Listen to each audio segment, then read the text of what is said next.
So I grew up in La Jolla and Georgetown. I'm not here to give you the view from coal country. Right. I'm here to give you the view from the world I grew up in and have lived in always, which is the world of the people making a disproportionate number of the key decisions in our country, economic, political, cultural, who determine, like who makes the most money. So I guess the question was, is that an economic status or is that a mindset? Because No, it's a practical reality. Every society is hierarchical.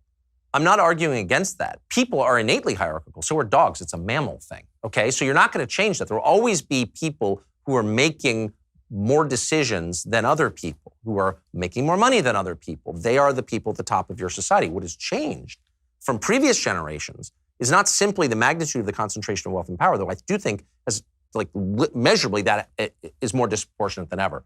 But that's not really what's changed. What's actually changed is the mindset of the people in charge.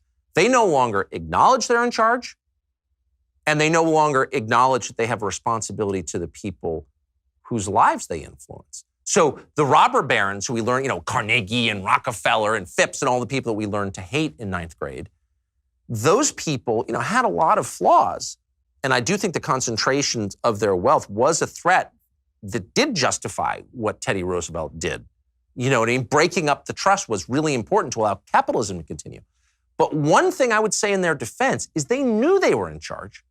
They admitted it, and they understood that it came with obligations because it always does. If you're a parent, you're in complete charge of your children. You can do whatever you want to them. You can make them wear funny hats, dance on one foot. You can make them speak a different language. You can do whatever you want. They're your kids. You're God. But with those rights, your rights as a parent, come obligations to take care of the people over whom you have control. And that is what has been lost. And so Travis, the teenage billionaire who ran Uber, founded it, oversaw the second biggest employee workforce in the world, and yet he didn't claim them as employees. He didn't pay their health insurance. 1/3 of them lost money working for him. Now, you could say, well, it's the free market. Okay, fine. But it doesn't absolve him of his core responsibility. If you're creating a hierarchy of responsibilities, first is to the people closest to you, and that would include your children, your spouse, your employees, and then to the world. They've inverted that. So Travis was always lecturing the rest of us about police brutality or Black Lives Matter or global warming or whatever.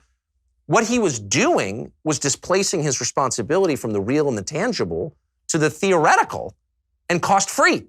So I would get these notices on my Uber app being like, let's pause for a moment to remember the victims of police violence, which, that's fine.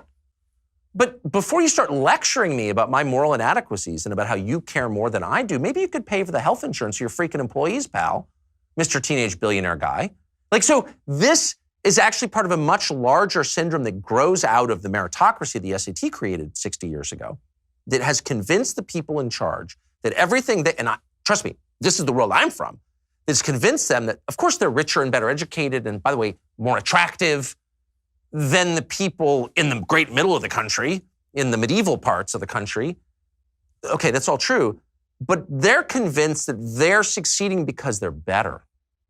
They are better. I'm just a better person. I made better choices than you. This is where I think we come to the second half where we disagree. So I talked about bifurcating sort of the conversation into elite control of your life in terms of family life and everything else, with the economic suggestion that the meritocracy itself is deeply flawed and that the meritocracy can only survive if the people on the top of the meritocracy start to essentially give things away to a certain extent. So the Uber suggestion that you make, for example, the reason that Uber operates with a bunch of independent contractors is obviously because it's less costly. It's because it's less costly that Uber is able to have an extraordinarily profitable enterprise that allows them to have all these independent contractors in the first place.